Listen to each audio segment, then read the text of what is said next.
Welcome back, everybody, to the Retro Blood as we finish up our series-long reviews for Halloween 2024, talking a series of 1980s horror movies that has come to the end for the Amityville series here on the Retro Blood. Thank God, by the way. Oh, God. Yeah, This has been a little tough. But if you all like made-for-TV movies, if you all like 3 centuries of evil all incorporated into a house lamp, if you like a possessed little girl who is probably the worst possessed little girl I've ever seen in horror movies, and if you like a bunch of old ladies walking around complaining about a bunch of stuff, then this is the TV movie for you, because the Retro Blood is talking all about the Amityville 4, The Evil Escapes. J.H. Alison, James Kline, what's happening, Alison? How is your thrifting going of you picking up an evil spirit lamp, putting it in your house, and having it kill and destroy your mechanic's arm while going down the sink? How do you feel about that? By the end of this damn thing, I was hoping to get possessed. I think this is one of the worst movies I've ever seen. This is the most boring movie I've ever seen, bro. Okay, first of all, I cannot believe. First of all, there's a couple things I cannot believe. The first thing I cannot believe, this premiered on May 12th, 1989. Okay. Yeah. Which I'm not exactly sure what day that is of the year. I probably should have looked that up. But I can't believe somebody would have been sitting at home, probably got himself some pizza, a nice cold beer, you know what I mean, sitting on the couch and like, you know what? I'm going to go watch me that Amityville 4. You know what I mean? I like the 3D flies in the last one. This one's free on TV, brother, so I'm going to watch this. If I would have been that guy, I would have been like, I just wasted like an hour of something. It was probably 2 hours because it probably had fucking commercials on it. I would just been like, commercials in it, so it was 2 hours long. I would have been like, what is going on with my life? I cannot believe this. This thing was like the boringest. Like, why does it? Tell me why. Can you tell me why we made this? I know. I have no idea who booked this shit, and I cannot. Oh my God! Tell you. I mean, like, it's. This was like just obviously a cash in. Bro, you know what I mean? It's like, okay. This got even worse. NBC was like, we have the rights to the Amityville Horror, so let's just make something and make money off this. So I just looked up Let's the see schedule. what day of the week it was. I figured that out. Okay. Oh, the TV schedule, I did the same thing. May 12th, 19, it was a fucking Friday. All right. So instead of going out on an 80s Friday, you know what I mean? It was about to be the 90s and shit. 1989 Friday, going out there, you know what I mean? Roller skating, drinking at the bar, raising hell. You know what I mean? You know what I'm going to do? I'm going to stay home and watch Amityville 4, The Evil Lamp. A bunch of old ladies fighting over a fucking lamp. Yeah, I mean, I think I'm gonna start drinking right now. It was bad. To be honest, I mean, it was bad. I mean, that night was so on the 3 main networks, you had ABC, CBS, and NBC. So ABC had all reruns. So if you'd already seen Perfect Strangers, Full House, and Mr. Belvedere, then maybe you would, go on, maybe you'd switch over and watch Amityville. But CBS had Beauty and the Beast, which was a show with the girl that's in Terminator 2. What's her name? That played Sarah Connor. Yeah, the Sarah Connor girl. Terminator 1. Yeah. Yeah, she was in this show with the guy that played Hellboy. Okay. Well, there you go. I can dig that. And he like, I remember watching the show with my grandmother. It was like he like lived in the sewers in New York, and she's like in love with him, and he like looks like a monster or whatever. And then after that, you had Dallas, which was a soap opera, and Falcon Crest, which is a soap opera. So this would have been a non-TV night for me. I might have tried to watch Amityville, but I would have given up about 20 minutes into this. Bro, I mean, come on, man. Like this, like It's rough. we have done on this show like TV horror movies before. You know what I mean? Yeah. And they're not like we did the one with Susan Lucci in it that Wes Craven directed. Yeah, exactly. You know what I mean? Check it out in the archives. What was it called? The Scarecrow something? No, it was called Season of something. Season of Fear? Something like that. I'll have to look it up. Well, go look it up while I tell everybody about rant. I'll look it up right now. So rant for a minute and I'll look it up. So we've talked about TV horror movies before. You know what I mean? It's kind of like a thing. They started doing it towards like more of the later part of the 80s, sometimes during the middle of the 80s as well. But like, just because it's supposed to be like family friendly and shit and stuff or whatever, like it still like make it interesting. You know what I mean? Well, there's plenty of like TV horror movies that can be kind of interesting. Okay, but this thing was just so fucking boring. And this is supposed to be the 4th installment. And like, they barely had like anything to do with like, I mean, we had the black goo come back. We had a bunch of flies. All right, we had priests doing priest stuff or whatever. But like the horror, the front of the house. It didn't even take place in the house. All right, all the evil came to a lamp. Oh. Yeah. I don't know. I just don't know how you can recover from this one. Like you can't, and they didn't. The TV movie that we did was Invitation to Hell. Yeah. From July in the archives. If anybody wants to listen to that, that's way better than this. This movie is just I don't even know how to describe it. It was terribly boring, completely uninteresting. It wasn't scary. The plot was stupid. It's a lamp. It's literally a lamp. It's supposed to be like a tree lamp or something. Yeah, I mean, like it has arms or something. Yeah. And then they buy it, and then they think it's the greatest thing ever. And then, it's just, and this ending, oh my God, the ending was the worst part of it. Godly. I mean, it was just corny, but we'll talk all about it. It can't get any worse than this. I think the best part of this review right now is going to be me drinking this pumpkin beer. That's what I'm about to. I'm about to pour one because I'm going to have to do it. Which one are you drinking right now? I'm just drinking a Guinness. Oh, okay. So, I plan on drinking a lot during our Halloween episode. Check it out, everybody. Dropping Thursday the 31st on Halloween. We're doing trick or treat, brother. Yeah. I'm going to get me some pumpkin beer. I'm going to fucking just chug it down. Oh, yeah, that's going to be a fucking wild show. That's going to be a wild show. Like, last year's was wild when I was, like, doing Night of the Demons. All right? And this year's going to be pretty wild, too. But this one's pretty good I'm having. It's like you ever heard of the brand called Alison?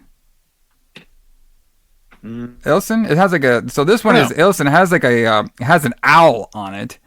Looking all pissed off. Okay. It's called Night Owl Pumpkin Ale. And it's actually pretty good. Okay. I don't really drink a lot of pumpkin beers. I can't even think of any that I actually like. I've been going crazy on them lately. I need to look. I think Sierra Nevada might make one that I like. Yeah. Well, this one has everything. It has nutmeg, clove, cinnamon, ginger, and allspice. There you go, brother. Yeah, you need all the holiday spices. Yeah, all the holiday spices all in one. Speaking of good beer, before we get into... Yeah, I just wanted to mention that, down here where we live, it's been kind of devastating. Like a lot of the town just doesn't exist anymore. Anything below Main Street was basically washed out. And some really good friends of mine, Chris and Jess Whaley from Whaley Farm Brewery, they're basically going to have to rebuild a brewery from what I understand. Like it was, I've seen the inside of it and it looked really bad. Like, basically the foundation looks like it's just like been pushed up. It's just cracked and you can like look down into a big hole in the ground. And they do have insurance, but I really don't know what insurance would cover. And I don't think they're 100% sure what insurance is going to cover too. But from my understanding, they're going to be closed for basically a year. And, that's basically a year without income. So, just think about that, like going an entire year without making any while spending money trying to rebuild something. But they're doing a GoFundMe. They're trying to raise $100,000, which is going to go to rebuild. It's going to go to helping support their employees, because all their employees are obviously out of a job too, and then support those guys for a year. And you know, I don't know how much good it'll do, but I did want to mention it because these guys have been really, really nice to me, and these guys, you know, have really stood up for me. Yeah. Yeah, they gave us a lot of good beer.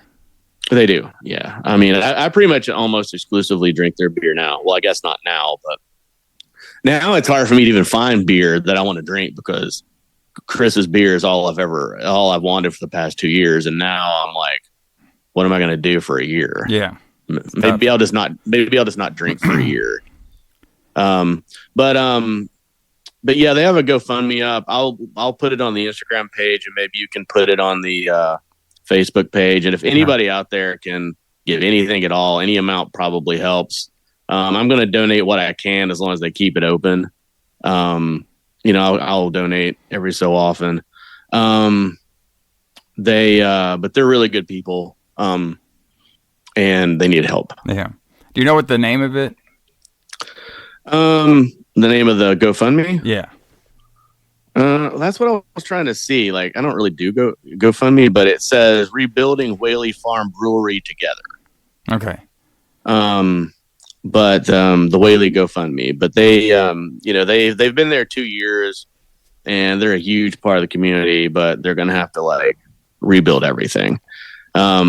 And then start making beer again, of course, because, you know, like, I don't even know if their brewery equipment's going to be able to be used. They may have to replace all of that too. Yeah. But they're going to, you know, like, all the Oktoberfest was dumped, you know, and they're going to have to dump everything. Yeah. But yeah, it's bad. I mean, they're not the only people that need help, but they're the only ones I know that have a GoFundMe right now. And if anybody else does, I'll find out about it and we'll talk about it later. But yeah, those guys are really cool, and they really need help. Yeah, definitely support them, man. Local business, and, you know, local good old beer shop pumping out that beer. Yeah, you know, help them out if y'all can. Just check it out. Yeah, any amount helps. Yeah, even if it's at one good old American dollar or whatever. Yeah. Any amount helps. Any amount helps there. Yeah, and then, like I said, we'll post it on the Instagram and the Facebook page, the link for you to go on there. So just look out for that. So let's get into the history segment of what was going on in the world of the pro wrestling. More happy stuff. Yes, more happy stuff. Well, there you have it, everybody. Just go out there and support local business, support local breweries. We all appreciate any kind of money that you can give out to them. That'd be greatly appreciated. There's a really cool guys over there. And let them know that Retro Blood sent you. Yes, let them know that the Retro Blood has sent you, brother. We appreciate it. So let's get a little bit into the history segment, because I can guarantee you everything that we're going to talk about in this history segment is way more entertaining than the movie. All right? It's kind of like when you go to a restaurant and the appetizer seems to just be better than the course meal. This just happens sometimes. Mm-hmm. All right, so this one, like we were saying, this premiered May 12th, 1989, which I was about to be 4 years old the next day. Can you believe that, nice. Alison? I could have had at 4 years old, I could have had a Amityville 4 birthday party. Yeah, you could have. You could have. Stayed up late and watched Amityville 4. Yeah. Yeah, and then you could have been scared of lamps for the rest of your life. You know, so I was thinking. Although I can't imagine this thing's scaring anyone. But I was trying to think about that. So I'm watching this movie, right? And I knew the date came out May 12th or whatever. And of course, now, like, if I watched this now in the 80s, I'd be super pissed off. I'm like, this fucking sucks. I'm gonna go out there and go to the bar or whatever. You know what I mean? I wouldn't have made it through the whole thing. There's no way I would have watched this. No. If I didn't want to watch it I didn't want to watch it the whole way through to do the show. You did it. I was gonna quit and just let you tell me what happened. I was like, I don't have enough life left for this. I got all the details, man, of everything Grandma told me to say. All right. Oh God. So I'm thinking, like, okay, what about younger me? I think younger me would have watched the whole thing. And I think younger me would have been like, you know what? This movie kind of sucks, but you know what? That Amanda girl. She might have been my type when I was 14. You know what I mean? That might have kept me 14. That might have kept me from staying and watching. You know, and that girl, that Amanda girl, she actually later on in the 90s, she was actually in, if you can believe this, Alison, she was in Night of the Demons Part 2. Really? Yes. Zoe Trillin. Okay. All right. That's her real name. Unfortunately, she has passed away, which you know, it's horrible. I would definitely like to meet her because that's one of my favorite movies is Night of the Demons. The whole series is actually pretty great. The second one, it was too bad it's in the 90s because I would love to have you watch that movie, Alison, because no shit, the scene where they have the main chick, I can't figure out her name right now, the main vampire girl, she does her famous, you know how she does the dance? She did her dance in the first one to Bajas. So in the second movie, her famous dance is to none other than Morbid Angel. Really? Yes. What a coincidence. Yes, quite a coincidence that we'll talk about here pretty soon. But yes, a 4-year-old, I mean, well, not me, well, probably 4-year-old me doesn't know what the hell's going on, but like maybe like 14-year-old me would have liked this movie a lot more than about 40-year-old me. All right. Yeah. So, but let's talk about the pro wrestling first. We'll get that out of the way. There was a very special event, which I don't think we've talked about this show on the podcast before, which is too bad because I know this week we had not as much time to dig into some of the history as we wanted to, but I did find something interesting. So the WCW Wrestle War 89 happened a couple of days before this movie was bestowed upon us on TV. It was on May 7th, 1989, and that was one of the matches and battles that was fought between Ric Flair and Ricky Steamboat. All right. Yes, I watched this trio of matches quite often, actually. Yes, and it was so. You know, that was pretty much like going to be the main event for the Wrestle War. But there's a couple of good rivalries. Like I probably want to do this show in long form one time because it actually is a pretty interesting show. But the only thing I got around to watching that we're going to focus on here is a match that I had no idea ever happened. And when I watched it, I was like in shock, and I was like. Can I guess what it is before you tell me? Yeah, go ahead. What do you think it is? No, well, I think it's Sting versus Iron Sheik. Yes, you got it correctly. Okay, because that's I thought that was weird the first time I saw it too. I was like, how did this happen? Okay, so I watched this whole match. All right, and no shit, this match is probably like 5 minutes long. Okay, it's not very long. So, okay, here's the deal. I'll break this down for you. So I'll read this a little bit, and then I'll tell you what will happen in the match, and then Sting's promo. So this is one of the big matches of the show, okay? And here's what was happening between Sting and Iron Sheik that led us to their title match for the NWA World Television Championship. So on February 25th edition of World Championship Wrestling, Sheik debuted in NWA and issued a challenge to top contenders of the company, including Ricky Steamboat and Lex Luger. All right, so I guess we have Iron Sheik debuted for WCW, basically setting out some challenges. On April 1st edition of World Championship Wrestling, Sting defeated Mike Rotunda to win the NWA World Television Championship. On April 15th edition of World Championship Wrestling, Sheik challenged Sting for the Television Championship. Later that night, it was announced that Sting would defend the title against Sheik at Wrestle War. So, not like we're not breaking the storyline barriers over here of getting these two guys together. Right. It's just a weird match because, when we talk Iron Sheik, I mean, if you think about it, like not even like 5 years ago, this guy was like the mega heel of the territory. You know what I mean? Mm-hmm. He defeated Bob Backlund, had that run with the championship until he lost it with Hogan. And then he went on that huge tag team heel run. And then now over here, he's just basically getting beaten to Sting in like 5 minutes. Very interesting. Yeah, I mean, I'm sure it was just, he no longer worked for Vince. So he's like, oh, I need the money. Yeah. And WCW will hire me. So this is one of the things I can do. I can job to Sting. So, and he did. So this Stinger guy, I mean, shit, this guy was like the best babyface of the 80s I've almost ever seen. I mean, he is just super full of energy. He's out there on this promo saying, I can't wait for all these Stingers out there to bang their chest and do weird stuff like I do. He's like saying all this weird stuff. It's like they scream weird like I do. I can't wait for that to happen. And then he does his entrance. All these like kids come out just running to the ring like the Ultimate Warrior. And then Sting comes out shaking everybody's hand. And fucking energy, fucking excitement everywhere. Sheik is in there trying to do his national anthem. He's like the slowest wrestler you've ever seen in your life. Sheik is, and Sting's like the fastest. So they're clashing. And then like the match wasn't really nothing. It was just like Sheik hits him with his flag, gets a little heat on him. Mm-hmm. Sting does a little bit of a comeback. Sheik cuts him off. Sting comes back with a comeback. Stinger splash. Scorpion taps out. Wins the match. That's it. Quick and easy, brother. Get out of there. It just seemed like it was somebody they were just giving the Sting to get a win over. Well, you could tell, like, and I'm pretty sure. Yeah.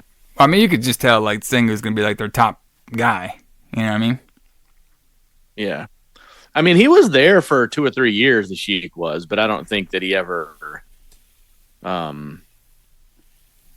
don't know if he ever held a title with them or if he, did anything real serious. But he was there for 2 or 3 years after that, and then he went back to WWF. Yeah, just for a little cup of coffee. I think when he went back to the WWF and then in the 90s, he became more like a manager. Yeah, he was there for like 1 year. Yeah, and then he was gone again. But yeah, he was basically a manager. Yeah, so this was definitely the end of his career. Yeah, for sure. So very interesting. Like, you don't really think of like, cause like the career paths of Iron Sheik and Sting.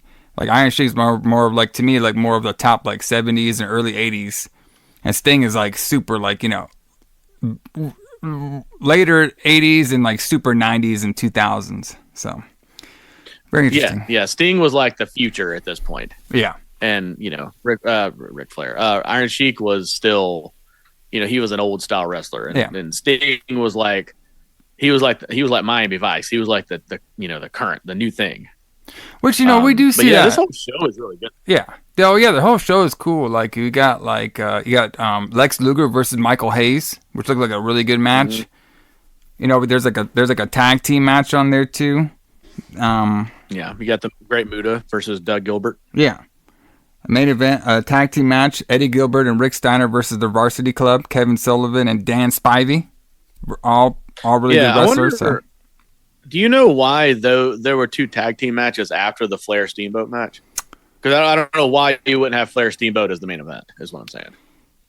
I'm not sure. I mean, it could have been like that. It could have been like that Saturday Night's main event style thing, where like you want to do your big matches before like the crowd gets tired. Something I could think of. Maybe, but I don't. When I watch this, when I look back on it, I don't remember those matches afterwards. But maybe they're like the dark matches. I mean, it's hard to remember a lot after you see that 30-minute Sting or Flair Steamboat match. That's incredible. Yeah, so hopefully we'll come around this one day because I do want to talk about it more in long form. Because it does look like a really good show, and this is when WCW wasn't quite doing rockstar business, but I think the whole '89 era, they had a really good wrestling, like really good in-ring, kind of like how AEW is right now. They're not like the hottest thing, but when you actually watch the actual matches, like they're really good and they have really good talent. So, very similar. But Alison, what do you got for us for the metal music? What are we rocking out to when we're sitting at home and eating pizza and watching a deadly lamp torment a nice little urban family? Oh man. So on the same day that this movie aired on television, Morbid Angel released their debut studio album, Altars of Madness, which is one of my favorite death metal albums of all time. Before you go, Alison, I just got a question for you. Do you think our 3 Centuries of Satanic Lamp is a big fan of Morbid Angel? Oh, it would have to be, right? Yeah. I mean, it makes sense. So yeah, I like it. It would only make sense for the lamp, the possessed lamp, to love Morbid Angel. 3 centuries of possessed. Album. I know. 3 centuries of possessed. I know, 300 years. Yeah. But yeah, have you listened to this album specifically? So me and the Morbid Angel have a interesting relationship. I've seen them many times in concert, but I never really got into their music. But I do know about that CD, The Alternative Madness. Yes, I've heard it. I've heard songs from it before, but I'm not like super familiar with like all their songs. Even though we're gonna be seeing them pretty soon. We are. So it's a different lineup though. So the lineup we're seeing is gonna be like a mid-career Morbid Angel lineup. Yeah. Sort of. So this is not really the original lineup because they switched drummers. The original drummer had already left and started a different band. But this does have Pete Sandoval playing drums, who's one of the best drummers ever. And it's got David Vincent singing, which is, so this is like the classic lineup of, and of course, Trey playing guitar. This is the classic lineup of Morbid Angel. Altars of Madness is just a good death metal album. Like if somebody had never heard death metal before and wanted to know what it sounded like, I probably would play this for them. This is like the epitome of what death metal is supposed to sound like during this time. This is, old school death metal. Yeah. It has so at this point, they're still kind of, they're still around their career, but they're still doing the somewhat satanic type lyrics. They're still doing like, Chapel of Ghouls and Bleed for the Devil and things like that. Whereas in a couple of albums, they would switch to more like Lovecraftian type themes of like elder gods and things like that. Although they do talk about that somewhat on this album. But it's fast, it's heavy, it's hard, but it's also like really technical too. So it's like if you like that, you'll love this album as well. This was definitely like a pioneer of death metal. Like when this came out, almost no one had ever heard anything like this before. Yeah. You had Possessed Seven Churches, which is from like 85, I think. And then Death's first album came out in 87. So that's a few years before this, but like this is like those 3 albums like kind of defined what death metal is. But yeah, this is a fantastic album. Yeah. It's got a great cover too. Oh yeah, great cover. Like a bunch of ghouls, looks like they're locked in some sort of bubble. Maybe like forming into an eye. Maybe this is what the lamp should have looked like. That's what. Yeah, the lamp would have looked better if they designed it to look like this instead of that weird sort of demon face. I mean, kind of. It just glowed, and then there was like a one shot of a demon face in there, and it was just like a fucking tree body. But yeah, it was terrible. But yeah, with Altars of Madness, though, I would say about this, I would say that like before. There's really kind of before Altars of Madness and after Altars of Madness. Because before Altars of Madness, there's not really a lot of difference between thrash metal and speed metal and all the different kinds of like really brutal metal was kind of all the same thing. And like the term death metal didn't really exist. But then after Altars of Madness, it kind of like defined what death metal is. So that's how I would put it. Is like it kind of defined death metal for another generation, as a new kind of music, if you will. Because before that, they were just playing like brutal metal. Yeah. And they didn't really have a name for it. But then death metal came out of, and it was recorded at Morrisound, of course, because they're from Tampa. Yeah. Which sadly we didn't get a chance to go to when when we were in Tampa last January. But next time we will, though. We will go see Morristown because they made it a national or a state historic site. Oh, okay. Like the home of death metal, Morristown Recording in Tampa, Florida, is now a state historic site, which I think is really fucking cool. Yeah, that's cool. Yeah, seeing the old school death metals out there. But yeah, I mean, Morbid Angel, like, I mean, they, like you said, like, they're definitely one of the bigger pioneers of the death metal scene. Do you know if they still play some of the old stuff from this album on their tour? Sometimes. Okay. I think they played one song from it the last time they toured. But they have a different singer. So David Vincent is the singer for this album, and he actually lives in North Carolina now, I believe. But the singer they have now is the singer that was on Covenant or Domination, or neither. Let me look it up real quick. Sorry. Yeah. Steve Tucker is the singer now. He was on Gateways to Annihilation, which I think is also a really good album, but it's a different. It's a kind of a different sound, but it's still death metal. He sang on that album, and he's back in the band now. And he did sing on a couple more. So it's not like it's a what I would call a fake band, but it is people. It is a singer that was in Morbid Angel, and then of course Trey is still playing, guitar on it. But they do occasionally play songs from Altars of Madness, but they play mostly the songs that Steve wrote and sang. Oh, okay. So, Formula's Fatal to the Flesh and Gateway to Annihilation, and then their newest album is mostly what they do now. Very interesting. But, sorry, I didn't mean to interrupt you, but David Vincent and the drummer have a band called I Am Morbid that plays Morbid Angel songs. Oh, okay. How does that work? Interestingly enough.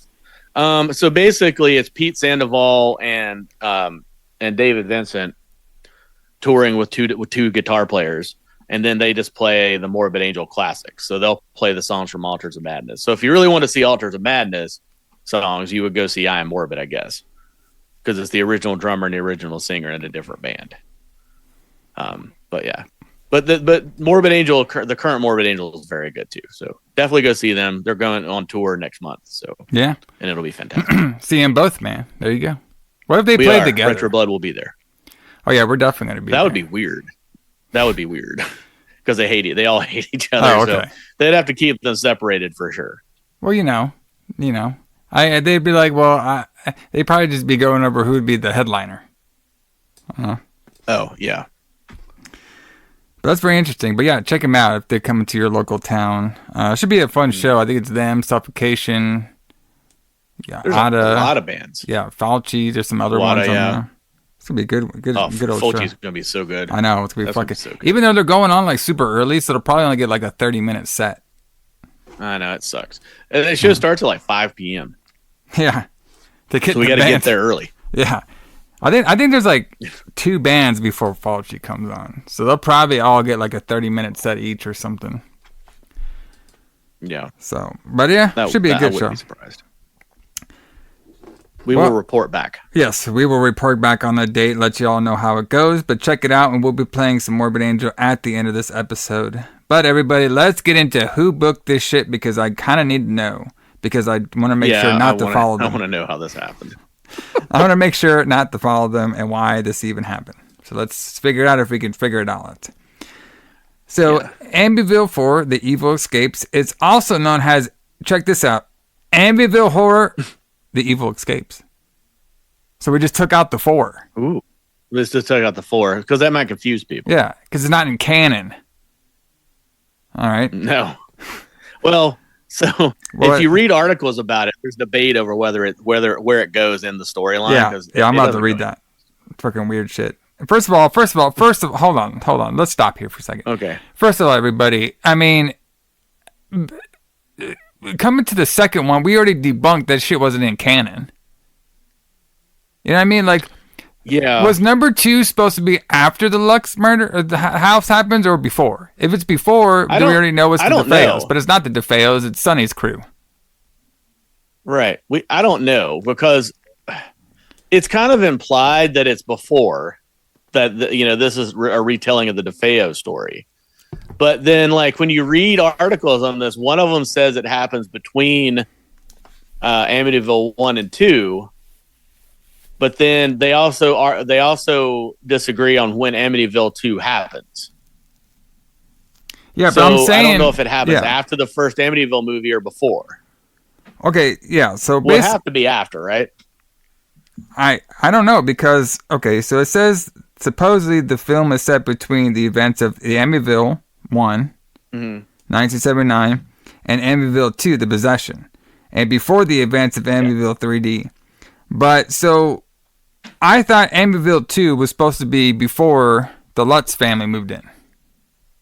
Is it not? That was what I understood. Yes. No, that was my understanding as well. Okay. Was that it was basically before the Lutz family, but it doesn't say that anywhere. Yes. Specifically. So basically, what happened, I guess, in the Amityville canon, if there is a fucking thing. Yeah. I guess the first movie, the Amityville, takes place with the Lux, and then Amityville 2 is just a whole new family that moves in there after the Lux moved out, even though they don't say anything about Lux at all because of the lawsuit. And basically, the number 2 was supposed to reenact what the DeFeo murders were like, but it was after that. I guess so. Yeah. I mean, none of this makes any sense. And then technically, if this is correct, if Amityville 4 is between Possession and 3D, then how did the house come back to be haunted, and how did the house turn into 3D? When we already had the evil spirits being transferred to a cat. Right. Well, don't spoil it. But it also explodes. Who the fuck's gonna watch this shit?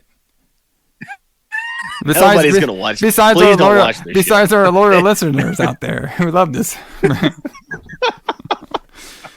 What if there's like much better movies you could watch than this? What if we watch it so you don't have to? What if there's some jackass on YouTube who's like, you know what? This is my favorite. I know every little thing about fucking Amityville 4, brother.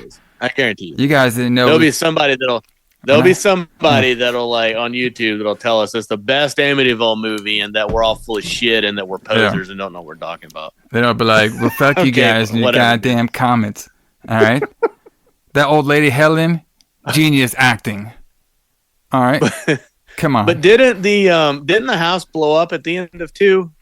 No, not the end of 2. At the end of 3, it did. Yes, okay. That's why they're saying this movie's in between 2 and 3 because the house still existed. Okay, but so there is somewhat of a canon here, I guess. I mean, so if because I was thinking maybe I'm just crazy, but I thought number 2 was supposed to be before number 1. Like a prequel or something? That's what I thought too. But I guess not. Yeah, I guess it was just some whole new people that moved in. And they just so happened to have the same murders as the DeFeos that we can only talk about here and there when we're not getting sued.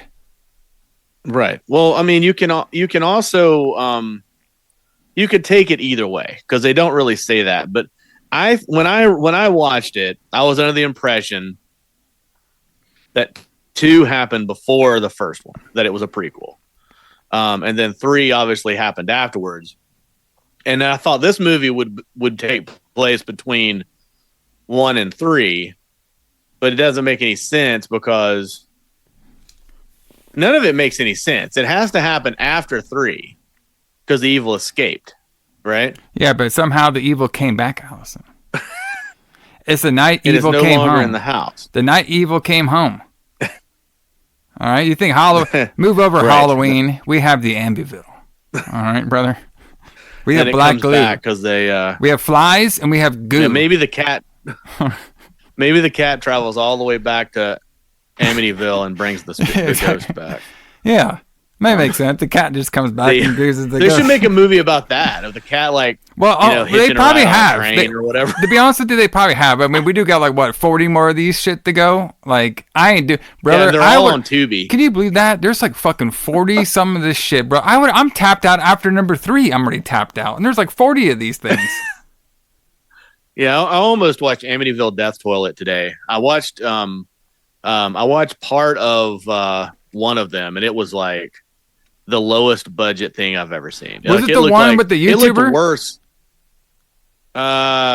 There's like this one called Amityville, the last Amityville, and it's just some YouTube guy talking to us about. I'm like, you gotta be fucking kidding me. I was like, bro, you gotta be killing me. You're killing me here. Come on, guys. This one looked like it was shot on like an iPhone 6 or something. It was bad. Probably not even that good. Because George Romero filmed Survival of the Dead on an iPhone 6, I think, and it looked better than this. It was rough. So a couple more stuff about this. Yeah, there's a lot of rough ones out there. Yeah. Even though I'm still interested in Vibrator though. Maybe they should have showed that on TV. Even better than this shit. But the director of this movie wrote Amityville 1. Oh, okay. What happened? Sandor Stern. He was the writer for Amityville Horror. Well, what happened? Why did he suck at this one? Well, he didn't write this one. That's what happened. Oh, he didn't write it. If he'd written this one, it probably would have been better. No, he didn't write it. He just directed this. Well, no, it says written and directed by Sandor Stern. Oh, did he write it too? Yeah. Oh, then fuck, I don't know what happened.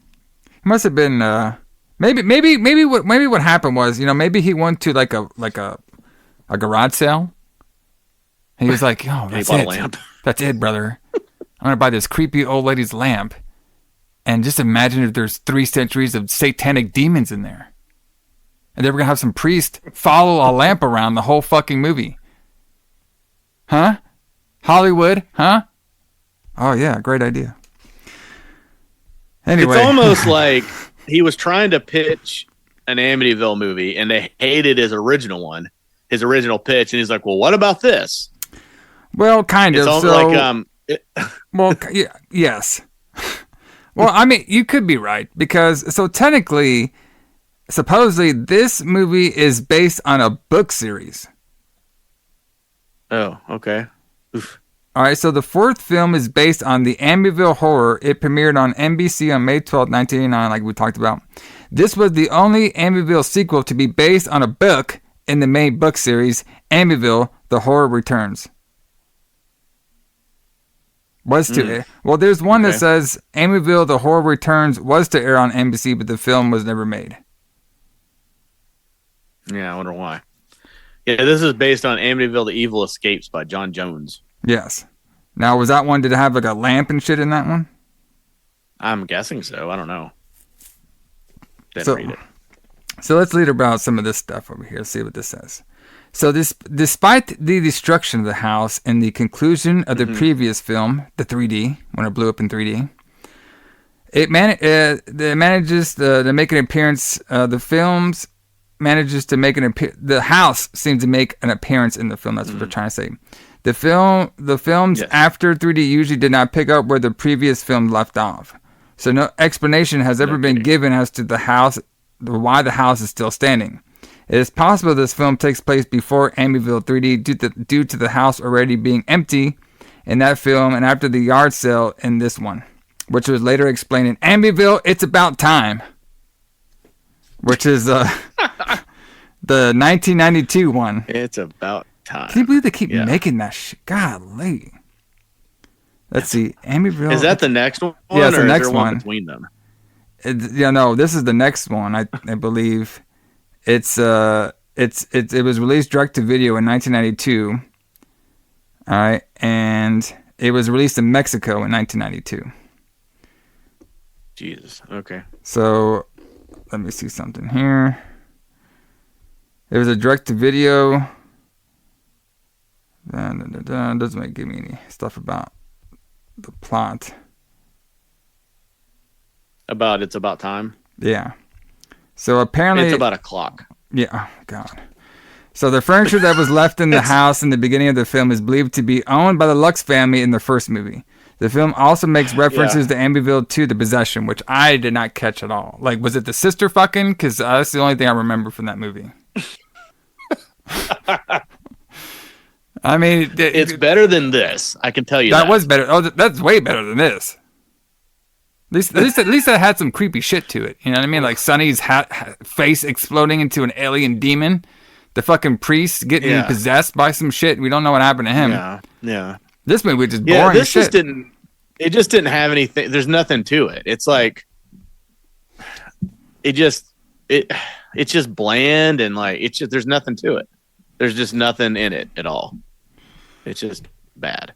So I don't really read a lot of reviews, but we'll read this one to see what it says. On the AV Club website, are you a card-carrying member of the AV Club there, Alison? No, but I should be, though. That sounds like something I would be involved in. So Amityville 4 is one movie listed in the article. Night of the Killer Lamp, 23 ridiculous horror movie. The article states that the film's effort to make a possessed lamp seems scary, border on camp. I guess I mean campy. Yeah. So let's see. Filming locations. The replica of the original Amityville house was located on 402 East Main Street, Wilmington, California. Facade was added to the side of the house to give it an Amityville appearance. The interior of the house was filmed awesome. The exteriors for Alice's... Go ahead. Oh, yeah. I was going to say, you can tell, too. It definitely looks like California. This does not look like New York State. Oh, yeah, definitely. The exteriors of Alice's Leacock's house were filmed at the James Sharp House, in California. The house is a historical Italian villa-style home built in 1980. In reality, it does not back out onto an ocean cliff as shown in the movie. Instead, it backs onto the Santa freeway. So you know how they threw the lamp out, was like some sort of like random water there and beach and shit? No, it's just a highway. Yeah, it's just a highway. That's funny. The cast though for this, yes, has a lot of famous actors in it. Yeah, famous. Well, kind of. Yeah. I mean, it has Patty Duke, yes, who was famous in like the 50s or the 60s. Yeah, she played Nancy, the mom. But it also has Jane Wyatt, who I know is Spock's mom from the original Star Trek show. Yeah, there you go. Yeah, that was Leacock. And it also, as Alice Leacock. And it also has another Star Trek connection because Aaron Eisenberg is in this as well. Yeah, the kid. So, and I didn't expect who he was. Yeah, Aaron Eisenberg played Nog on Deep Space Nine, Star Trek Deep Space Nine. So he would go on to play Nog. But, So he went from a kid who couldn't control a chainsaw to Nog. Yes, to Nog, yeah. If you ever meet him at a show, at a convention, you should ask him about Amityville Horror. Oh, I definitely will. And I'm like, first of all, man, we should get a Blu-ray and get him to sign it. What? So you got one question for Nog. Yeah, I got a question. So back in 1989, May 12th, you were in a movie called Amityville 4, The Evil Escapes. Does this movie take place between... Does this movie take place between number 2 or number 3? I need to know for canon purposes, because in number 3, the house blows up, but then we could perfectly see that. Bro, this guy would have been like, get this nerd out of here. Right? That would be fucking hilarious if you stood up and asked him that question and then kept talking to him about him, like, and giving him reasons why it could go either way. Don't even let him answer the question. And then James gets removed from the convention. And it's gonna be like a Star Trek convention. Like only Star Trek people are there. They don't give a fuck about Amityville, and I'm just asking the stupid Amityville that nobody's ever seen questions. And I was like, what? I got another question. Or you could make like an yeah. I could be like, so Aaron, when you were playing around with the chainsaw, was it really possessed or was it supposed to be all in your mind? Because Canon told me it was possessed by the lamp, but then Canon said that you didn't get possessed, so Canon is not telling me what's going on with its canon. Right. Or you could like make an Amityville 4 t-shirt, and then as soon as you stand up to ask the question, he's like, oh no. Oh, shit. How did you find me? How did you find me? Oh, God, that's great. Anybody else in here famous? Besides the Zoe girl is the only one I knew. I mean, there's known actors, but those are the 3 that I can think of. Like the guy that played Nog, Spock's mom. Yeah. The guy that played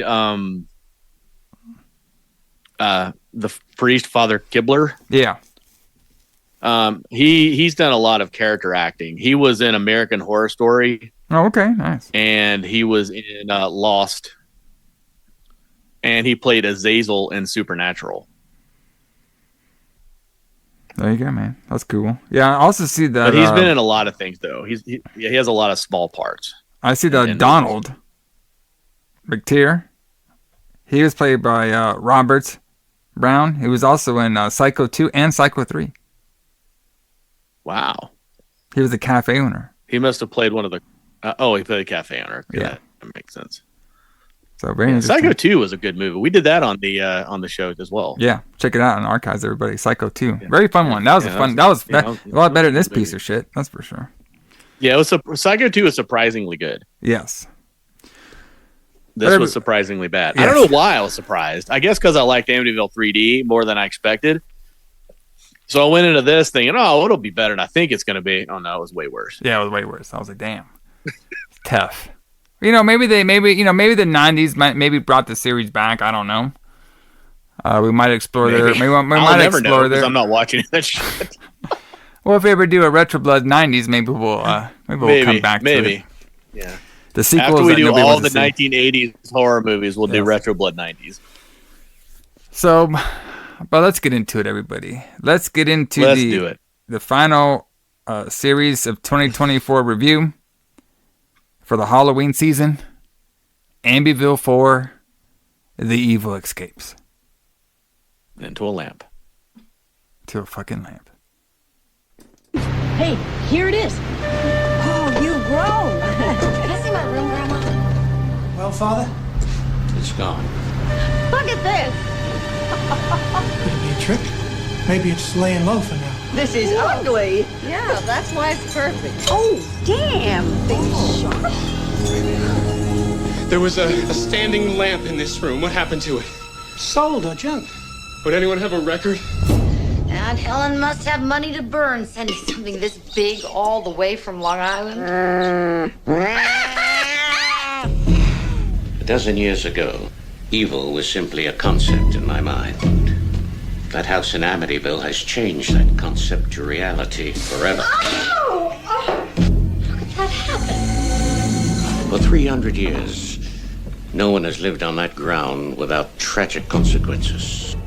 Now I believe that the evil in that house could transmigrate into that lamp. I saw Daddy last night.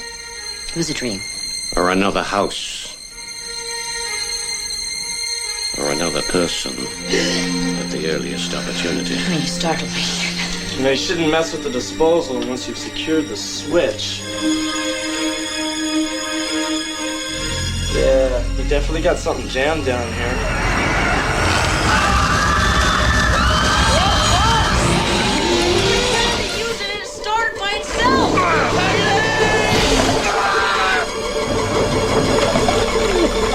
How can machines turn on by themselves? That evil is searching for souls. And it will transmigrate into the most vulnerable person in its environment. Stay away from this house and all who are in it. Oh, listen, curse the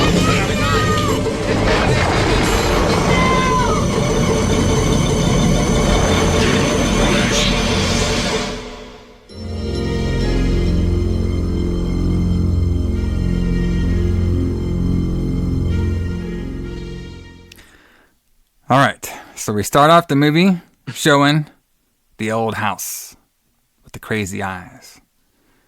We have a bunch of priests, like a group of priests actually.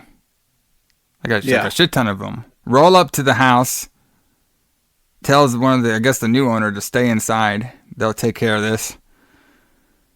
And they start going to the Amityville house and they start doing priest stuff. Are these like the Knights Templar or is that like something different? I don't think these are the Knights Templar, no. Oh, these are the 1989 Knights Templars in here, taking care of evil. The Knights Templar were not priests. They were just like crusaders. They were just they're crusading. They're holy knights in here taking care of this evil. I don't. This is, Alison, this is 3 centuries of evil. that they're taking care If of. this is what passes for Knights Templar now, then I can see why the evil is escaping, if I'll put it that way. All right, so all these priests are doing their priest shit, and the house is going crazy on them. We have doors flying everywhere, stoves on fire and stuff, flies all around the place. It's crazy. The young priest goes in there, Dennis. He's like our main young priest. And then he goes into the room that has this tree lamp that we never seen from any of the films so far. It's just only in this one. No, it was just tucked So away. if this is canon, Allison, I guess the Lux, they are the ones that bought this tree lamp. Well, yeah, or maybe it was already in the house. Who knows? Or maybe this is the lamp that turned into that the Frank or whatever. Remember the father from number 2 who turned into a demon? Maybe he turned into this lamp. Maybe. I don't know. It's quite possible. So he's doing his priest magic in there. That's what I wrote in my notes. And then after he does his priest magic, the demon's gone. All right. Oh, that's it. That's all we had to do. Oh, nice. All we had to do is get some Jesus in there, Moves brother. over. That's all you had to do. Yep. All right. Get that Jesus magic in there. Take care of this house that's been haunting people for say like, oh well, fuck. 300 Why don't we just do that the first movie? We could have been done with all this already. Well, we tried to, remember, and then the priest got sick. Well, why did And these then went priests wrong. not get sick? Well, it's weaker now. From what? Not having people live there? I guess that's what it is. I guess so. So now the the main priest guy, what's his name, Trusser or whatever, he's telling the owner, sir, like, I feel it in my bones now. The evil has gone from this place. It's like, are you sure? He's like, I've been tricked by Satan many times, but I feel that he's actually fully gone this time. Thank you, priest. So I love this line. Where he's like, I've been fooled by Satan many times. Yeah. But this time, I'm sure him not being fooled. Yeah. And then no Like shit. you've been fooled all the other times. Like, why do you think you're not being fooled now? So now the house is okay. So what do you do when a haunted house is okay? Well, you do a yard sale. Yeah. Just sell all the Yeah. Well, where were the Now, Warrens? with that being said- Where were the Warrens at? Oh, Don't they buy haunted they shit? can't afford them for this movie. Well, I don't know if they buy it. I think they just take it. Well, in canon, the Warrens were helping them out, right? The Lux. Why didn't they buy their shit? I don't know that the Warrens bought anything. I think everything they had was donated to them. The Warrens were, from what most people say about them now, were all about making money and not really about paying out money. But Well, there like you I go. said, I have a warmer spot in my heart for the Warrens than a lot of other people do. So I can't believe we're watching this, but we're watching two old ladies go. What do you call it? What do you call it? Garaging? What do you call it? Yeah. Junk shop. I call it junk Garaging. shopping. Shopping at a yard sale. Yard sale shopping. And then one old lady says, "All everything looks ugly." All right, but the main old lady, Helen, she wants to find something, and she's drawn to this tree lamp, and she wants to buy this tree lamp for her sister. All right, Lisa, I believe that's the name. Let me just make sure. Alice. No, yeah, she's buying the tree lamp for her sister Alice. Okay, for a joke. Yeah. Okay, and then the other old lady is like, "Oh, it looks nasty and everything." I was like, "Well, I'm gonna buy her for her for a joke," and she touches it and she gets cut. And the other lady's like, "Well, you should go and get a tetanus shot." And Helen's like, "Don't worry about it." And then the next scene, we can see that Helen's hand is all fucked up. Probably should have got that shot. Should have got that shot, yeah. And then, so now we are going to Alice's house, okay? And we can see that there's some company who gives big presents, dropping it off to Alice's place, probably from Helen. And then we have Nancy and her family show up. And Nancy is accompanied by her 2 daughters and 1 son One daughter is the older one, Amanda, who was the girl from Night of the Demons 2. The other one is Jessica, the soon-to-be possessed little girl. And the other one is Brian, the nug man that I'm going to find and I'm going to annoy at a convention. So they're there, and we can see that Jessica, she's like the shy one, and they can see that the Helen has bought Alice a gift, and the gift is obviously that lamp. And then they have a bird in the house called Fred. He likes to talk a lot. Oh, poor Fred. So Jessica wants her to open the present, and then we have Amanda. She finds her room, the one that she's staying in, and she found the cat. The cat is named, what's the name? Peter? Or Pep? No, it's Pepper. We have Pepper, brother. Yeah. And then now they're reading about Helen setting this lamp all the way from Long Island. All right? And then it's going to be the haunted lamp that we see here. And then we can see that the bird, Fred, freaks out, and we can see that the cat also freaks out as well too. And then Jessica stares at the lamp. They can detect the demon. Yeah, the 3-century-old demon in the lamp. They can tell what it is. So now we get some backstory. All right, riveting stuff over here. So Nancy talks to the mom, Alice, about Frank. So Frank was the husband, but he passed away. But so there was I guess they were married for 18 years, and basically Frank paid for everything. And I guess he didn't have life insurance at this time because he basically left her with nothing, Nancy. So Nancy needs to go and start working now. So she found a teaching job. She just waited to work that job. But in the meantime, she had to move in with her mom to save some money and some bills. And then they go on about how the mom really never liked Frank, but the Nancy doesn't want to hear that. But then the mom also says that she's been having a problem with Jessica because Jessica still she acts like Frank is still alive, like she refused to think that he's not there with them anymore. Right. So then of course Alice is like, well, we'll just do some time in a new environment and it'll help out everything. And then of course the tree demon lamp lights up. He's like, I'm gonna fuck all this up. All right. Yeah, that's awesome. Where the light just comes on in the lamp, like then that's how you know it's evil or whatever. Yeah, it's great. There you go, everybody. The killer lamp. All right. So we have the bird, Fred, still freaking out. The light starts to go on and off, and then music plays, and then Nancy's like, "Oh wow, this is me and Frank's song," and then the grandma burns her hand by touching the tea. And then the music goes off, and then Alice is trying to figure out, like, oh, that's kind of weird. Like, why that's never happened before? And then she's trying to figure out why Frank the bird will not talk. Riveting.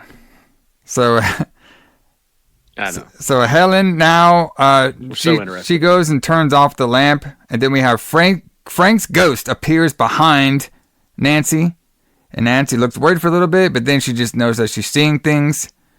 And then Jessica asks if she can sleep with the mom, in the same bed. And then Nancy's like, no, just go in your own bed. It's like, okay, you can sleep here tonight, but you're a big girl. You should stay in your own fucking bed. All right? Fuck. All right? So the mom, the Nancy, she's asleep, right? And we have a creepy ghost music plays. Yes. Alison, do you ever go to sleep and just play some creepy ghost music in the background? Actually, I listen to a lot of creepy music while I sleep, to be honest with you. I listen to those Goblin soundtracks. Oh, yeah, there you go. And stuff like Tangerine Dream. So, yeah, I listen to a lot of people would consider quote-unquote creepy music while I sleep. Have you ever had a ghost hand touch you? No.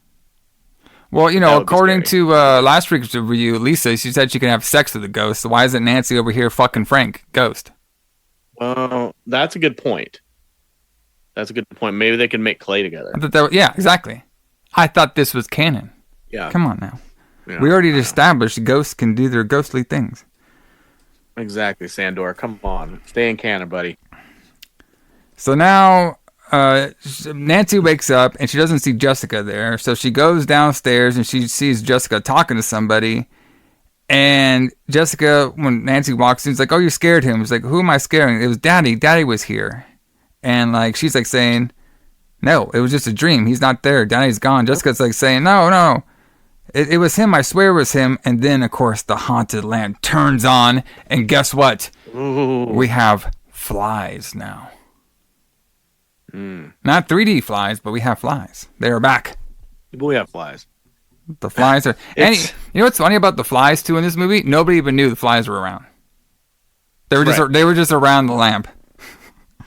Yeah, they don't comment on them at all.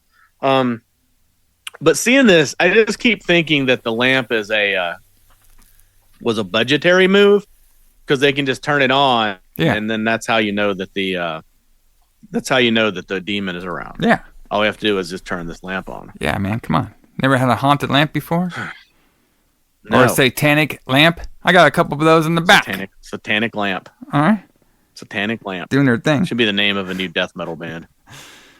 Oh, there you go. Yeah, we could do it. So, Morbid Angel, Satanic Lamp. So, Amanda, she wants to, she's trying to find a sweater for school. All right. And Jessica now is sick. And then Jessica tells Amanda that she saw Daddy last night, and Amanda gets upset because, that Frank's death is still pretty, fresh. And then we have this old lady arrives. Her name is Peggy. We'll see a lot of her. She talks about how ugly the lamp is. And I couldn't really figure out who Peggy is. Is she like the maid, the friend, the caregiver? Who the hell is she? She just shows up. Is she the grandma's lesbian lover? Like a friend, but could be. But I just assumed she was like a friend, but they don't tell us, so we have no idea. So Nancy talks to Alice about Jessica and if she can look after her. The Brian guy wants some food. The lamb freaks out. Peggy. And then the bird, Fred, is gone. And then we find out that Fred has been placed in the oven. Yes. And did you see what it looked like? It wasn't burnt or anything. It was just some sort of stiff bird in the little cooker oven. Like they couldn't even put burnt marks on it. No, they could afford that. When I saw it, the first thing I thought was I don't know if you've ever seen this, but the Monty Python Dead Parrot sketch. If you haven't seen it, you should see it. It's really funny. Where he's like he buys John Cleese buys a dead parrot in a pet store, and the guy he brings it back because it's dead, and then a pet store owner is trying to convince him that it's not dead. Yeah, and it's like nailed to the perch so it can stand up. It's really funny. But as soon as I saw it, I was just thinking of that, and I couldn't stop laughing. But yeah, the bird is dead. And it's inside the oven, but it's not burned or anything. It's just dead. Yeah, it's dead. Stiff, brother. So now Amanda says to the mom everything that the grandma blames them on the bird. All right, and then Nancy says, "Oh, don't worry about grandma. She's just being a little frosty." Ooh. Oh, that's harsh words over there. Yeah, especially since her bird's dead. So now the older kids go to a new school, which plays nothing into the movie at all. And Brian wants that school, though, I wanted to mention that school is the John Marshall High School. It's a very famous movies location, but it's a real high school. But it's been used in a lot of movies like Grease and movies like that. Well, apparently not in this one. We saw it for like 2 seconds. Apparently not. Maybe they couldn't afford it. I know. They couldn't afford it. They can only afford a part of it for 10 seconds of it. It's probably stock footage. Yeah. So now Nancy, she goes by the Castlefield College, where she's apparently going to be doing some work. Alice is super upset about the bird. And now we have the older priest talking to the younger priest, Dennis, about getting him back and wants him to go to the house. He wants to go to the house that the owner sold all the junk to. All right? And basically Dennis wants to know what happened to all the stuff in the Amityville house. All right? And then Dennis wants to know, oh shit, who bought the fucking lamp? All right? And he wants to get the name in the phone. That was the demonic one. Yeah, exactly. Because Dennis, he was there when the forces of Satan and demon creatures went all the way into the lamp, and then he passed out, so he couldn't do anything. And he got sent away from priest camp or whatever. I have fucking no idea what they do. All right. So now the priest is, he's basically saying, like, I need to get them the name and phone number of who bought this lamp. And he says, like, I can't really go to the cops about this because, you know, what the fuck they going to think, you know, some sort of, like, satanic lamp. So. Right. So now they got the name of the person who bought the lamp. It's Helen. And her number is, I wonder if I can even say that on the air. I mean, there's no zip code to it, so it should be okay. But everybody, if you want to call Helen, her number is 555-2431. Very creative. Yep. And it'd be like, hey, Helen, I know you're dead, like, almost 40 years or whatever now, but why did you decide to go for that lamp? Did it push you? Did you feel something with it? Huh?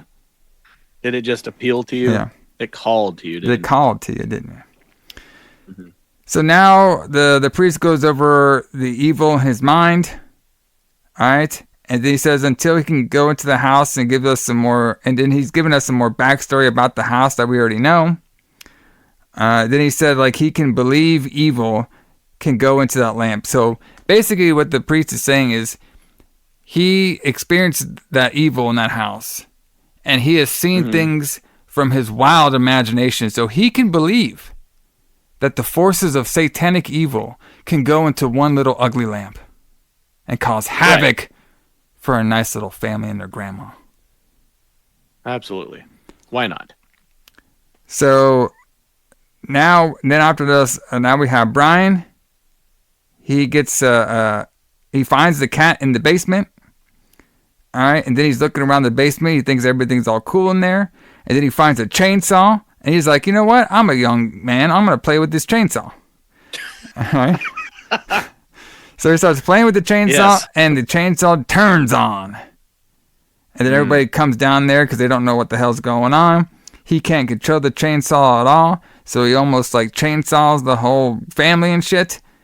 All right, and eventually Peggy is the one who stops the chainsaw with the like a metal bar. And then of course Alice, the grandma, asks, "Are you crazy? All right, you crazy?" And he's like, "I didn't switch it on." Are you crazy? And of course she thinks he's lying. All right, so Nancy comes back, says her son's not a liar.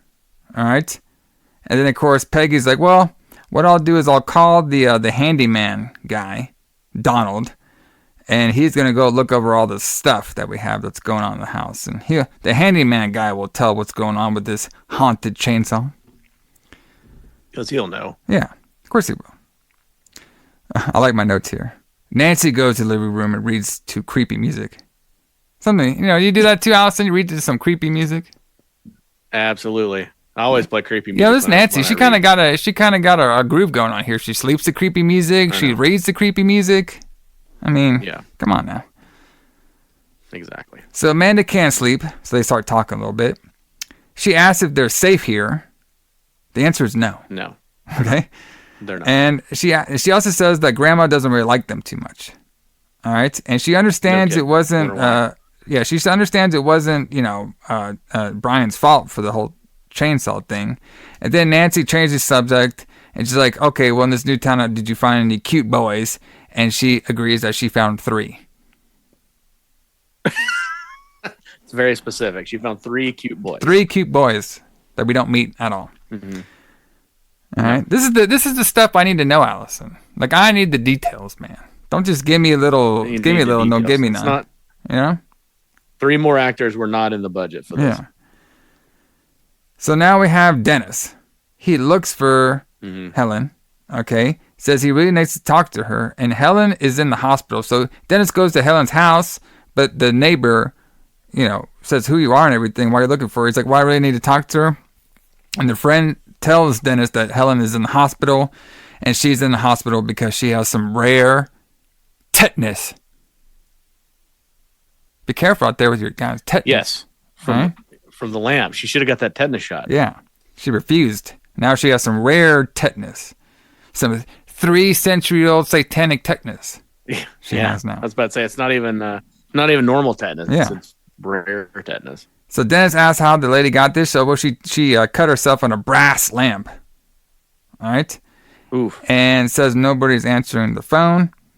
All right. And then the grandma is now making Brian's favorite meal because she's trying to apologize to him for calling him crazy. Yeah. And of course, after he tried to chainsaw the family. Yes.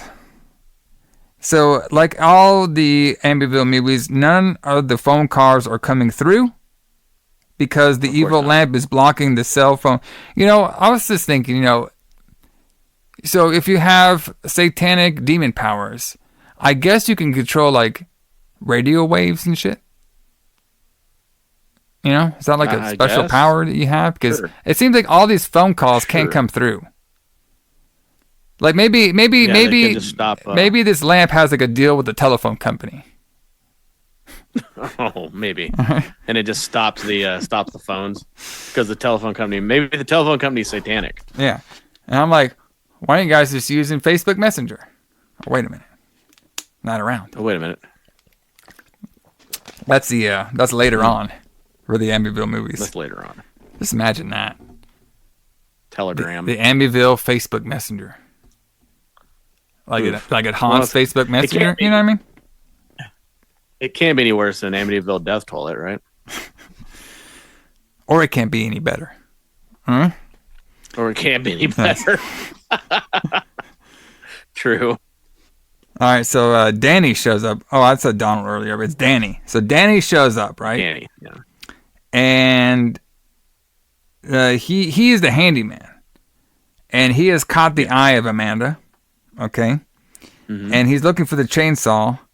And Peg wants him to also store the lamp upstairs too, because they want to get rid of that lamp in the living room. So Amanda helps him, get to move the lamp up and everything. And now Jessica's in her room, and she's watching them store the lamp in the attic. Okay. Yeah, because that's the best place to put it. Yeah, and then of course Danny's like, hey, I can get you some money for this junk. He doesn't really say that, but that's what I was saying. Him saying, he was basically saying he can get some money for this lamp at some yard sale. A lot of yard sales in this movie. And then he asked, and then of course Peg asked, like, oh, what do you think of Amanda? You love birds? So then the lamp turns on because the lamp's a cock block, apparently. Apparently. So now Amanda she's trying to dig out something that's in the sink. Okay? Looks like a bunch of lettuce around everywhere. And she needs help getting it unclogged. All right? And then Danny's like pushing his head down there. He's like, oh yeah, I feel something. And then she asks like, oh, what's there to do around here? I mean, that's what Amanda says. She's like, oh, there's a couple of things to do, like bowling. And then right when he says bowling, then his hand, basically what it does is there's like a switch, and he tells her like, you got to make sure the switch is, secure. All right. So he actually puts up the switch and puts a piece of tape by it so it won't come down at all. And then that's when he's digging for it. And that's where she asked about the question about the bowling. And then right when he said bowling, the switch comes down and his hand fucks up. And we barely even see anything. Yeah, why would you turn off the break? Yeah, because why would you turn off the breaker or anything like that? Well, he's a handyman, brother. He doesn't do that. He put a piece of tape. Okay? A piece of tape. Because that's safe. So his hands gets all cut up. Then we have a scene where the grandma comes back, Alice. And she's all like... Well, if the bleeding stopped, he will live. Oh, okay. Well, that's it. That's Danny. That's all we get from him.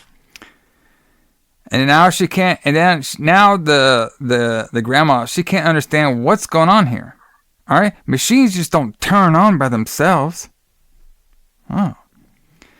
So now Dennis can't get through to all these old ladies he's trying to call up. All right. And then now they rush Dennis into where Helen's at because Helen's about to die.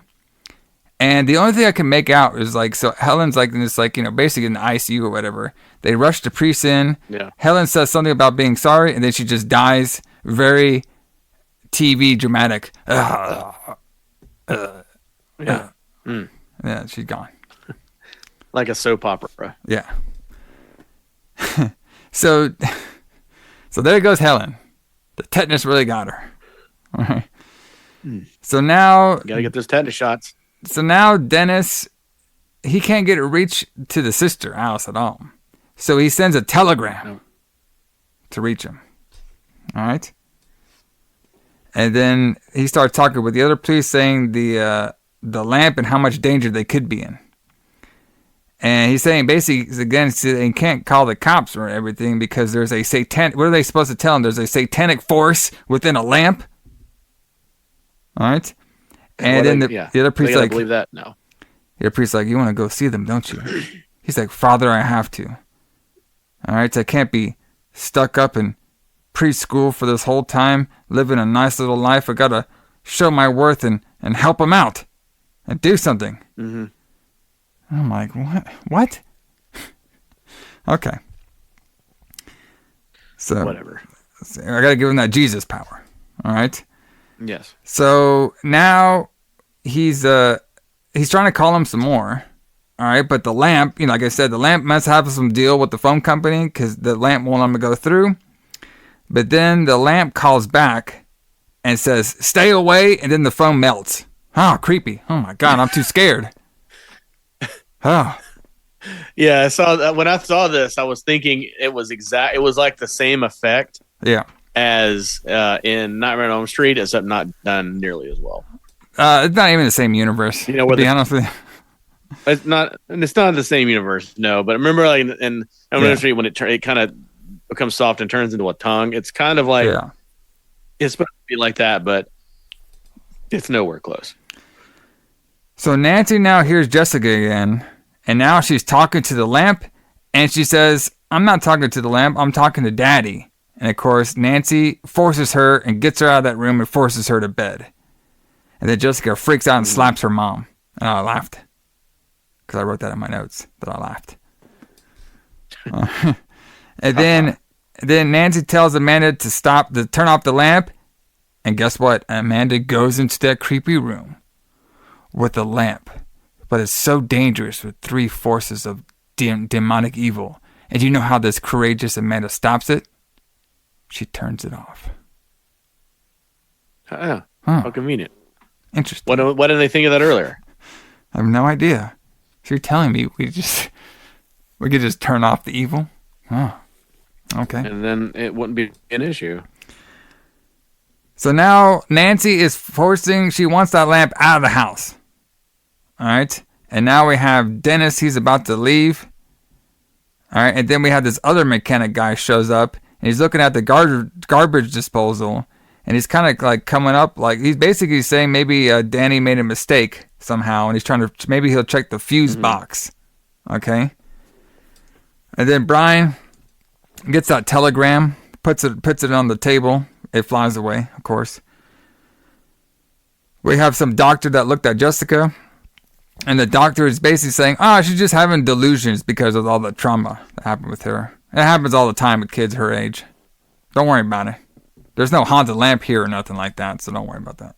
No problems at all. And then right after the doctor leaves, everybody turns on the water, and it's the black goo has returned.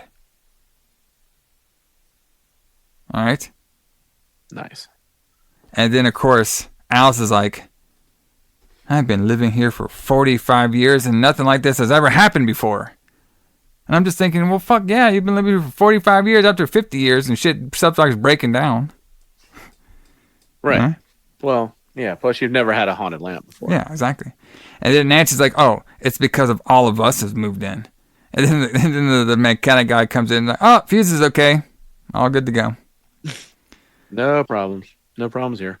So we have Alice, she leaves now. All right, she puts Peggy in charge. And she's like, the plumber's coming over to look around in here and take good care of him. All right. So the plumber goes all the way downstairs, and he's struggling to open up a pipe. And while I don't know why this. So if the plumber's there, can you can you wash your clothes? Like, doesn't he shut off the whole water? Yeah, if he's doing work, he should have the water shut off. Probably. Well, apparently Peg didn't get that message because she's running the washing machine. Okay. She's running the washing machine. And, it depends on what I get. Maybe it depends on what he's working on. Maybe he wouldn't have the water turned off. I don't know. So he's struggling to open up this pipe. All right, Peg got the washing machine on. She can't hear him. The pipe starts growing really big. There's a hand that pops out, and a black goo kills him. Riveting. So scared. Okay. So scary. So Peg calls for the Jake. That was the plumber guy. And then somehow the evil lamp of 3 decades of satanic torture has now have enough satanic power to operate the van and make it go away on its own. You know, I was thinking maybe we had this all wrong, everybody and Allison. Maybe it's actually an AI lamp. You ever thought about that? 1989 AI lamp. You know what I mean? That's a good thought. Yeah. It's an AI lamp. Yeah. So, it's ahead of its time. This movie was ahead of its time. That Sandor Stern guy was like looking into the future. Yeah. He was like, you know what? This is basically like one of those Amazon dots gone wrong. All right. I could just see him saying that. Like, I had an idea for this in 1989. Yeah. They fucking took my idea, assholes. All right, so now they all look up Jessica's room. It's all fucked up with like drawing and shit. It just looked corny. It just looked like a bunch of crayons and shit on the room. All right, so Peg looks for her in like this green door room, which is the upstairs attic. She's near the lamp, and now the lamp uses its lamp cord to choke out Peggy. So there she goes. All right, there she goes. So Dennis arrives now, finally. All right, and the lamp, it senses Dennis. Oh, they have some connection. Dennis rings the doorbell. Jessica answers. She said, oh, yeah, just come on in. He's like, wait a minute. I'm starting to get a weird feeling here. I think I won't. So he just freaks out. He runs away by a tree. Dennis does. And then he starts writing some crap. He starts writing crap down. That's my notes say. Yes. So the lamp, I like these notes too. The lamp has no 3D flies on it, but it has flies on it. But they're not 3D flies. So they're not as cool. So Amanda talks to Nancy about the grandma. And Nancy just says, oh, don't worry about grandma. She's just cranky. And then they get mail. Wow. And then there's a note in the mail from the priest, Dennis. All right, say he's going to be staying at some inn, and he's basically telling him that the lamp is haunted. Please come and visit me. We have to discuss the lamp. And then Nancy blows it off, saying, let grandma figure it out. I don't want to deal with all that shit. So now Nancy's talking again with Jessica. She's feeling better. And then Nancy can tell that, well, she looks at what Jessica's been drawing all day, and it's evil pictures. Dun, dun, dun. Ooh, scary. We're terrified at this point. And then Peggy. Jessica wants to know where Peggy is. And then, Nancy wants to know where Peggy is, sorry. And Jessica says, she went home. All right. And then they're like, where's Grandma? So Grandma finally comes home, and they both look for Peggy. All Peggy's clothes are still in there. They check all the rooms. Mom asks Jessica again. She smiles. Brian sees Jessica's room's all fucked up. Nancy says to her mom, if Jessica is not responsible for this, if you say she is, I will slap you. Oh, now we're getting the good stuff over here, brother. Golly.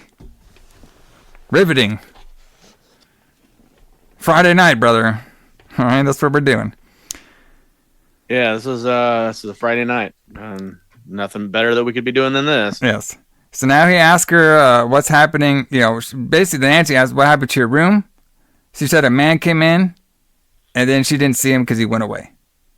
All right. And then she said Peggy went home. All right. And then she's like, well, who told you Peggy went home? She's like, Daddy told me Peggy went home. And of course, Nancy's like, no. No. Yeah, that's a pretty good. That's pretty much exactly how it sounded too. And then they find dead Peggy upstairs. Cop comes, checks it out. Cop talks to Nancy about Jessica fucking up her room. All right, and then the cop's like, she probably died of a heart attack. Oh, thank you, doctor. And it looks like on her hand, she tried to open the door, and the cop's like saying, like, well, okay, well, why didn't Jessica open the door? Should not hear her? And then Nancy's like, okay, I don't want you to question my daughter. You could do it, later or something. He's like, okay, I'm going to come back tomorrow morning, and I'm going to question your daughter. And then the mom, Nancy, reads Dennis's notes. And then Nancy tells the kids that Peggy had a heart attack. She's going to be leaving for a little bit. And she doesn't want anybody upstairs. And she definitely doesn't want Jessica upstairs at the attic at all. So you got to keep her away. And she says, Brian, go upstairs and lock it and hide the key.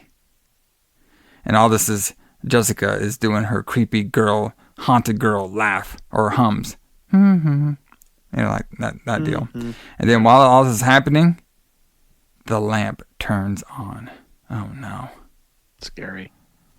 What are we going to do now? So Brian goes to lock the door. He's going to take the light out, but Alice is like, oh, the light's not on. And then eventually Alice takes the keys for some reason. So now Dennis is waiting.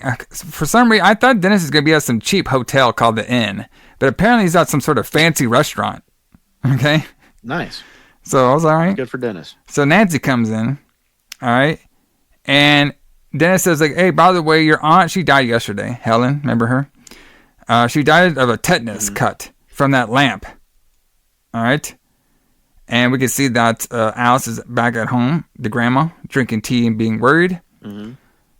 Jessica is now sleeping with super bright lights on her. Did you see that? Like, this room had so much fucking bright lights in it. I mean, how the fuck could you sleep in that? Yeah, how could you sleep with that much light? I can sleep with noise, but I can't sleep with bright light. Bro, I mean, this is like this room was so bright it came off the screen and I couldn't even sleep. Okay, I know. Fuck. All right. So now Dennis is telling Nancy all about the evil lamp and the 3 centuries of evil that possessed the lamp. All right, and then Nancy's like, what if the evil has already been invaded somebody? He's like, who? He's like, my daughter. All right. And then Dennis goes like, oh, about, well, the devil and his tricks. Because like Nancy was also saying like, Jessica's claiming that she sees, Frank, my husband, around all the time. And Dennis like, yes, the devil, he can deceive you by transforming into your loved ones and bending their will. And I'm thinking, damn. Lamp. I'm thinking like, damn, this guy got all kinds of power. Like, what the fuck can you do? And then you know what he said? So check this out.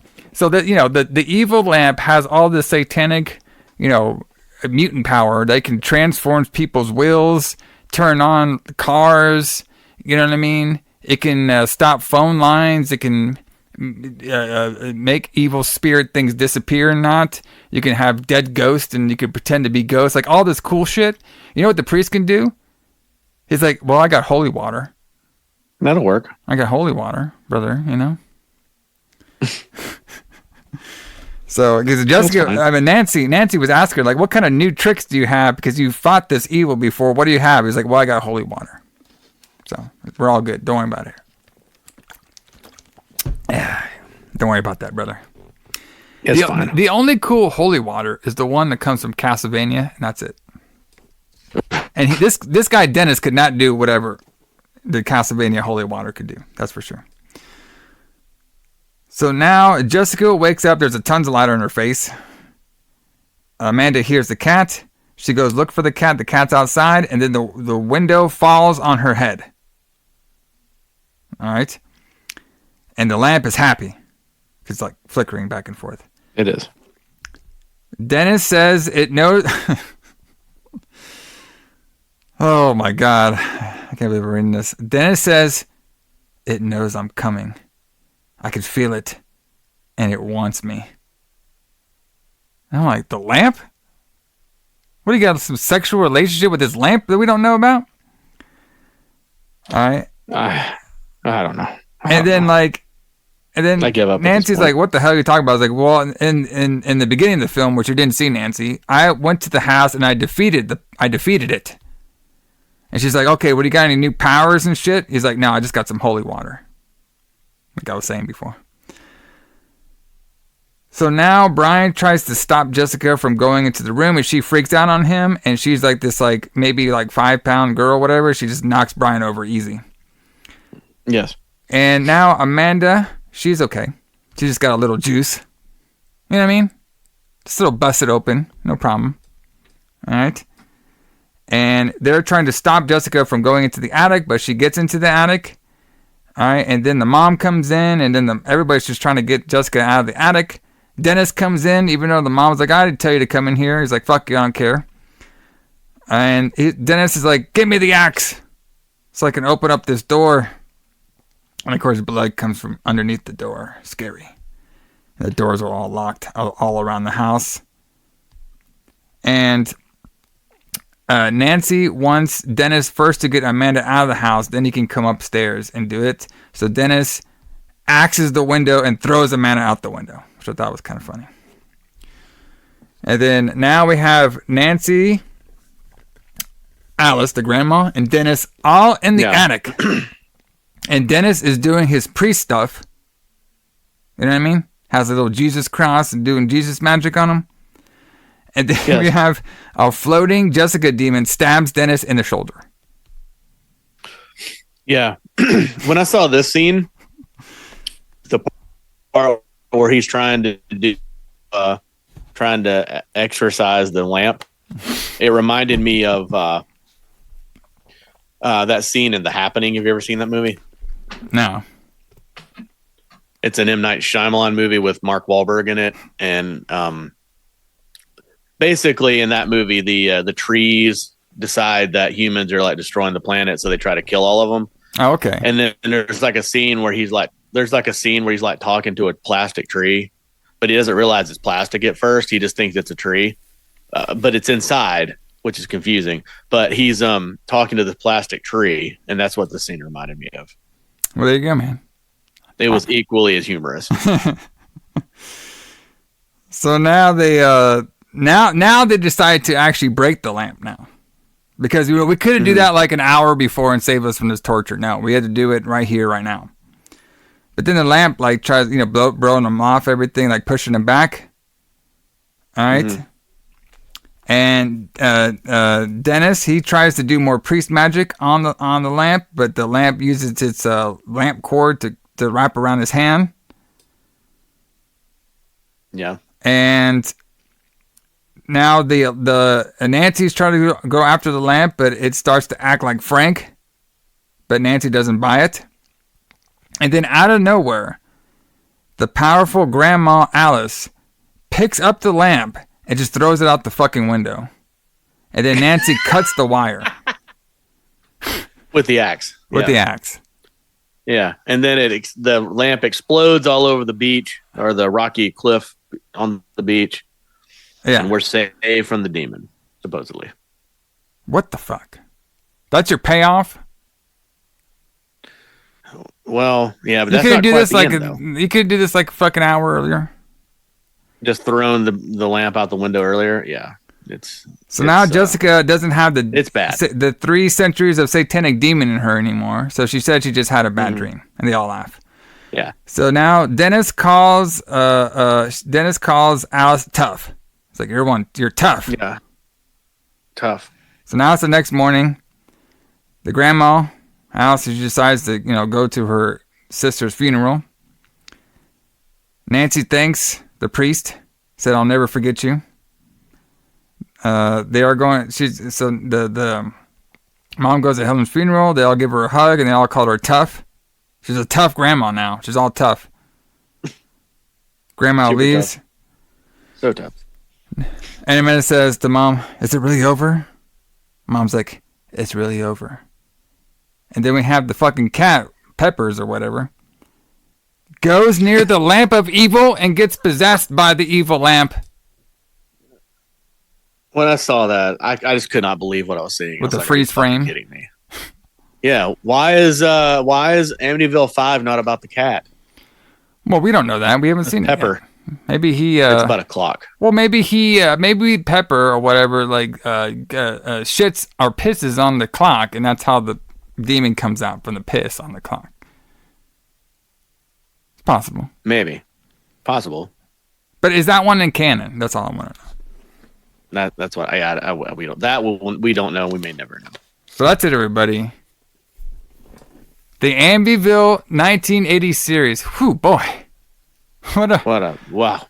I was thinking so when we first started this, when we did the Lights Out, we did the Amityville 1, the horror. This is a very interesting, very famous haunted story.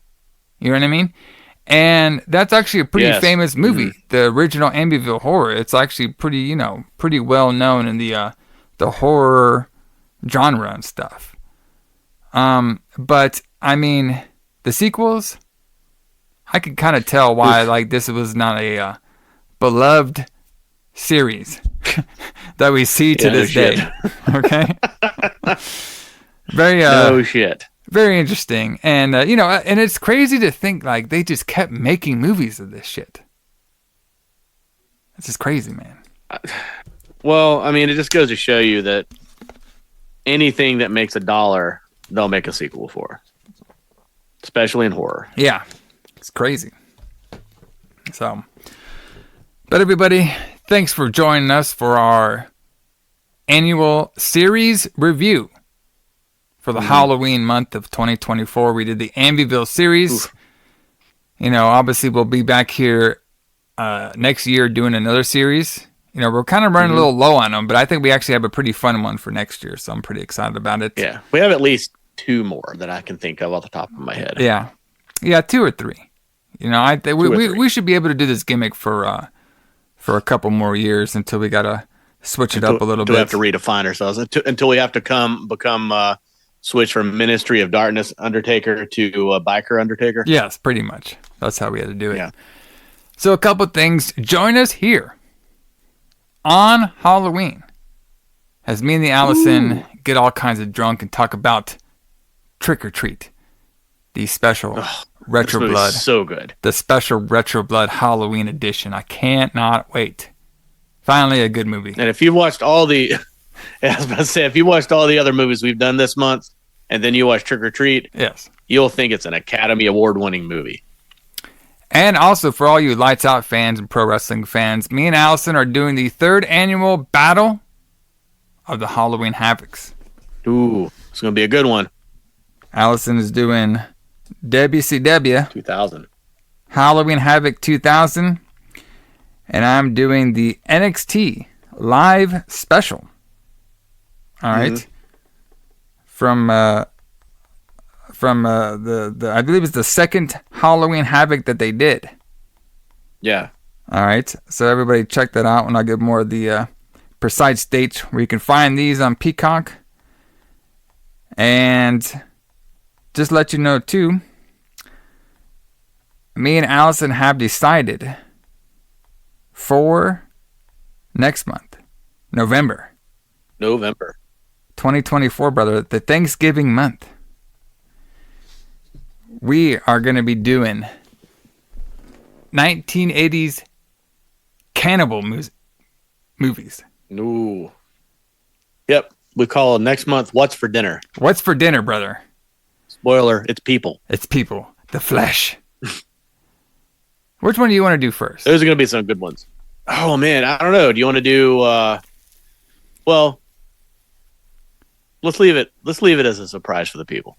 Okay. We'll tell you all on the... on the Halloween episode, we'll tell you what the next one is. Yeah. Yes. So, but yeah, should be a fun one. Cannibal month, brother. Mm-hmm. What's for dinner? Should be a... Mm-hmm. It makes sense. You got a big feast for all of us Americans for our Thanksgiving. Mm-hmm. And what better feast is there to have than human flesh? Than human beings. Exactly. You know what I mean? Get a little liver, get a little brains. You know what I mean? Some raw meat, some raw footage. of people eating raw meat. Oh, raw. Ooh, I see what you did there. Raw footage. There you go, brother. But everybody, so Alison, what? Before we go, do you have anything to say about the Amityville series before we get on out of here? I'm just glad it's over. Well, come on. Some of them were okay, but they were a little tough. I'll give you that.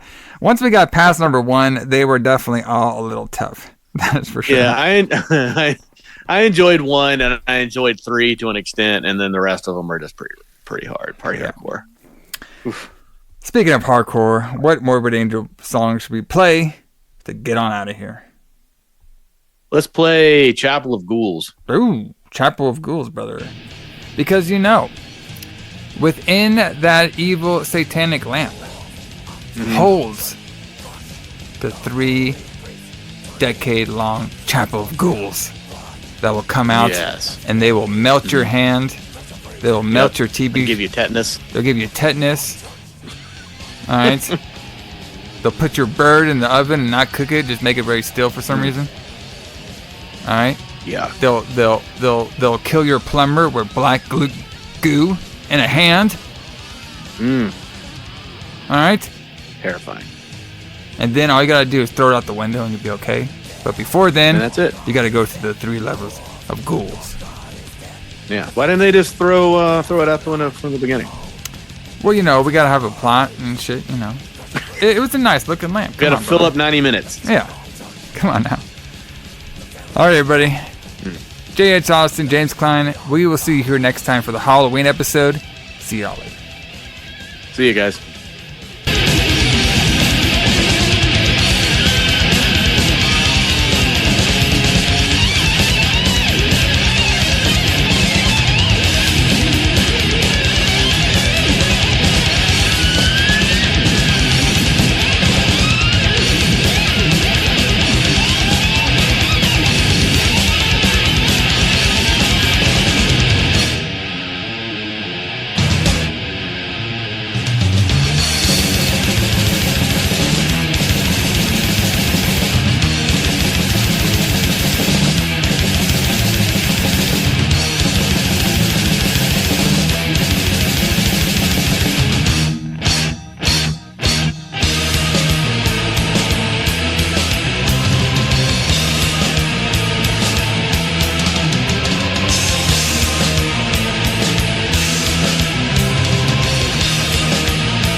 for my altar.